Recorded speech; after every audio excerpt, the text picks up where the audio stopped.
En esta oportunidad, queremos hablar sobre el tema de la música dentro del culto a Dios. ¿Por qué hoy en día tiene tanta importancia la música dentro del culto que le rendimos al Eterno? ¿Por qué tanto afán por tener numerosos coros vocales e instrumentales, o bandas electrónicas en los templos? A Dios le agrada este tipo de servicios, donde muchos de los que ejecutan instrumentos y cantan ni siquiera tienen idea de lo que están haciendo. ¿Será que se estará ofreciendo fuego extraño como nos habla en Levíticos 10, donde Nadab y Abiú hicieron algo que Dios no mandó? Trataremos de despejar estas dudas, y ver qué hay detrás de la supuesta música para adorar a Dios. La historia de la música es tan antigua, como la misma creación. En Ezequiel 28 versos 11 al 19, se relata la creación de la principal criatura angelical, quien como bien sabemos, llegó a ser después de su caída, Satanás. Dice el verso 13, los primores de tus tamboriles y flautas estuvieron preparados para ti en el día de tu creación. La elevada posición, y el lugar específico que le correspondía a Lucifer antes de su caída, le ofrecían una oportunidad única para glorificar al Creador. Pero su afán por querer apropiarse de la gloria de Dios, lo llevó a caer de la gracia del Eterno.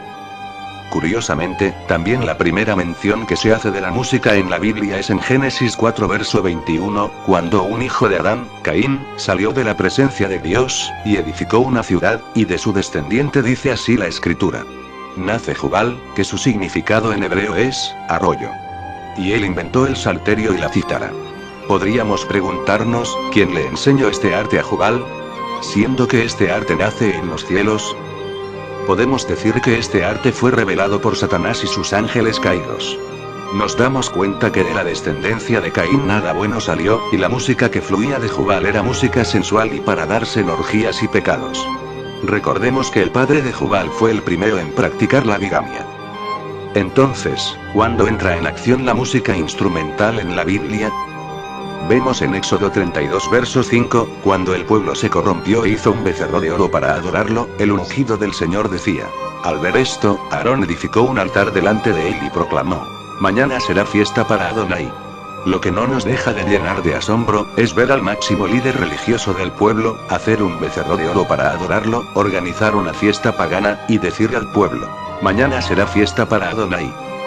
No tuvo ni la honestidad de decir que la fiesta era para el ídolo, y lo que abundó fue la música, la danza, el griterío y la corrupción. Eso fue lo que encolerizó a Moisés cuando descendía del monte con las tablas de la ley, que llegó a romper, al escuchar la música y el griterío. ¿Aarón hizo bien o hizo mal? Hoy en día los ministros de músicas y jefes de coros, ¿estarán haciendo bien o mal? Sigamos. El Eterno dejó instrucciones muy precisas para el uso de la música en el templo que era la casa de Dios. Y leamos bien, para los que apoyan sus teorías de los instrumentos en las congregaciones, basados en el antiguo pacto. Primero, no podía ser cualquier música, ni emplearse cualquier instrumento. Aún las ocasiones en que Dios la permitía estaban señaladas con mucha precisión.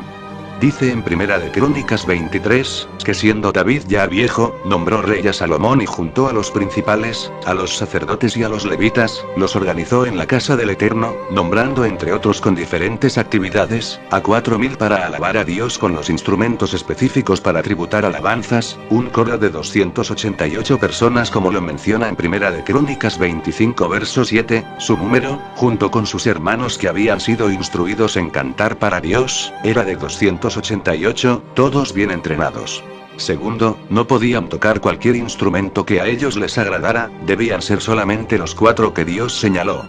Así nos dice, Segunda de Crónicas 29 versos 25 al 26, puso también levitas en la casa de Jehová con címbalos, salterios, y arpas, conforme al mandamiento de David, de Gad vidente del rey, y del profeta Natán. Porque aquel mandamiento procedía de Jehová por medio de sus profetas.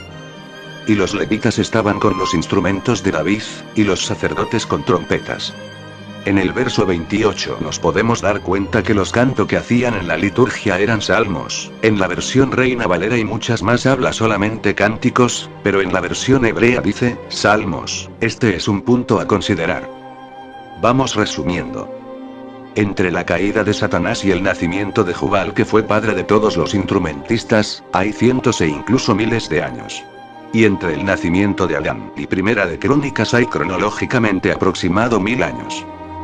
Podemos decir que desde que es creado Adán, recién después de casi 1000 años se empezó a implementar instrumentos en el templo, y no cualquiera tocaba, debía ser en los tiempos que correspondía, según nos relataba Primera de Crónicas. Esto nos demuestra que Dios no nos autoriza a hacer en su iglesia lo que a nosotros nos parezca mejor o a nosotros nos guste, ni aún con la música. Las congregaciones que invocan al Creador han de disponerse a lo que Él ha ordenado y a lo que a Él le agrada. Por cierto, hemos de entender que los israelitas cultivarían la música y diversos otros instrumentos, que tocarían en sus casas o en el campo. Pero en la casa de Dios, solamente podían hacerlo con los instrumentos que Él había mandado y en los momentos y ocasiones que también se les había indicado. Y entiéndase, el culto en la casa de Dios no estaba supeditado al gusto particular de cada uno ni de las mayorías, ni de los levitas. La casa era de Dios, y solo Él disponía lo que se podía hacer en ella. Al incorporar instrumentos en la casa de Dios, nos encontramos con la sorpresa de que el hombre trató de hacer mal uso de esto, siguieron la misma conducta de Satanás, tratando de robar la gloria de Dios y querer llamar la atención con este arte. En Amós 5 versos 21 al 24 dice: Aborrecí, abominé vuestras solemnidades, y no me complaceré en vuestras asambleas. Y si me ofreciereis vuestros holocaustos y vuestras ofrendas, no los recibiré, ni miraré a las ofrendas de paz de vuestros animales engordados. Quita de mí la multitud de tus cantares, pues no escucharé las salmodías de tus instrumentos. Pero corra el juicio como las aguas, y la justicia como impetuoso arroyo. Amós 6 versos 3 al 7 dice: Oh vosotros que dilatáis el día malo, y acercáis la silla de iniquidad. Duermen en camas de marfil, y reposan sobre sus lechos. Y comen los corderos del rebaño, y los novillos de en medio del engordadero. Gorjean al son de la flauta, e inventan instrumentos musicales, como David. Beben vino en tazones, y se ungen con los ungüentos más preciosos. Y no se afligen por el quebrantamiento de José. Por tanto, ahora irán a la cabeza de los que van a cautividad, y se acercará el duelo de los que se entregan a los placeres. ¿No estará pasando lo mismo hoy en día? Ahora cuando llegamos al Nuevo Testamento y escudriñamos cuál fue la conducta de la iglesia naciente con respecto a los instrumentos musicales, muchos se asombrarán, si es que leyeran su Biblia, al ver que no se menciona ningún instrumento. Entonces, para encontrar su origen e incorporación en los servicios eclesiásticos, necesitamos recurrir a la historia de los hombres, la cual nos asegura que fueron incorporados por primera vez recién en el año 670 en adelante, por el Vaticano con el Papa Vitaliano, y fue un órgano. Luego en la Reforma en el año 1517, las iglesias calvinistas consideraban los instrumentos musicales, como elementos papistas. Juan Calvino dijo: los instrumentos musicales ocupan el mismo lugar que el incienso, o el candelabro, o cualquier otra sombra de lo que era la ley y demás ritos judíos. Carlos Spurgeon se opuso tenazmente al uso de cualquier instrumento musical en la iglesia. En consecuencia, tanto la historia como vemos y todo el Nuevo Testamento, no se menciona ni una sola iglesia que empleara instrumentos musicales, y que estos se introdujeron en las iglesias recién en el año 670 por el Papa Vitaliano, como lo confirma la historia, y por este motivo fueron siempre considerados elementos papistas. Entonces, es solo en el Antiguo Testamento y como parte de Israel, donde vemos los instrumentos musicales, coros, cantores, música, etc., al igual que los demás componentes del templo, sacrificios, incienso, lavados, diezmos, etc. En Israel, el pueblo terrenal de Dios, como era un pueblo que no había recibido el Espíritu Santo, resulta lógico que se expresara de esa forma física, debido a que no podían hacerlo espiritualmente.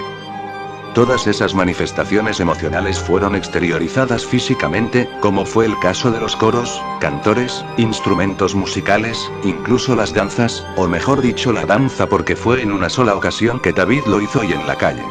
Jamás nadie la realizó en el templo, porque ese lugar era considerado solemne por la presencia del Creador. Leamos la siguiente cita. Juan 4 verso 23, mas la hora viene, y ahora es, cuando los verdaderos adoradores adorarán al Padre en espíritu y en verdad. Porque también el Padre tales adoradores busca que le adoren. Hay una enseñanza muy importante que se da a una persona, y fuera de Jerusalén, es una mujer, extranjera, samaritana, y además adúltera. La mujer puso en discusión un tópico teológico popular: el mejor lugar para adorar. Pero su pregunta era una cortina de humo para proteger su profunda necesidad. Jesús condujo la conversación hacia un punto más importante. La ubicación del adorador no es ni remotamente más importante que la actitud del adorador. Lo que importa no es dónde se rinde culto, sino la disposición de la mente y el corazón. La verdadera adoración no es una mera fórmula o un ceremonial, sino una realidad espiritual que está en armonía con la naturaleza del Creador, que es omnipresente. La adoración debe ser también en verdad, o sea, transparente, sincera y de acuerdo con el mandato bíblico, que es el punto máximo que queremos argumentar en todo este vídeo. Y si Dios es espíritu, significa que el espacio físico no lo limita como fue en el antiguo pacto. Ahora en la gracia, está presente en todo lugar y puede adorarse en cualquier lugar, a cualquier hora. Y tampoco, no es donde adoramos lo que cuenta, sino cómo adoramos. Hoy en día, se emplea la música instrumental para entrar en éxtasis, perdiendo el verdadero sentido de la adoración. Las letras de hoy en día apelan al emocionalismo, y confunden el llorar desgarradamente, danzar, gritar, saltar con la alabanza y adoración a Dios. Muchos esperan que venga un artista cristiano del extranjero para ir a adorar a Dios y tristemente nos damos cuenta que todo esto es fuego extraño hacia Dios. Otros esperan la convención de coro anual para ir y adorar. Convenciones donde ensayan todo el día, donde desgastan sus voces a más no poder, y donde ni siquiera enseñan estas verdades. Claro, a ellos no les conviene dejar de hacer estos eventos, que reportan una suculenta cantidad de dinero, sin contar las ofrendas por cada día de eventos, agregar que los gastos son mínimos ya que el 90% de los alimentos son donados. Pero detrás de estos eventos hay todo un negociado, donde recaudan millones en entradas y cuotas. La Iglesia Apostólica era totalmente distinta, sus reuniones eran llenas de poder donde lo primordial era compartir la enseñanza. Hoy en día la música ocupa el 80% del supuesto culto a Dios. Con toda esta evidencia puesta a su disposición, queremos que usted realmente entienda que, el modelo que se emplea hoy en día en los templos evangélicos, es católico romano y pagano. Con tremendos coros, instrumentos a un lado y los líderes en tremendas tarimas viendo al pueblo hacia abajo, todo un sistema piramidal que es del diablo. Hoy en día prima el estudiar música en vez de estudiar la palabra, los líderes con tal de que el coro o banda suene bien, ponen a cualquiera a ministrar. Pero Dios dice lo siguiente en Amós 5 versos 21 al 24.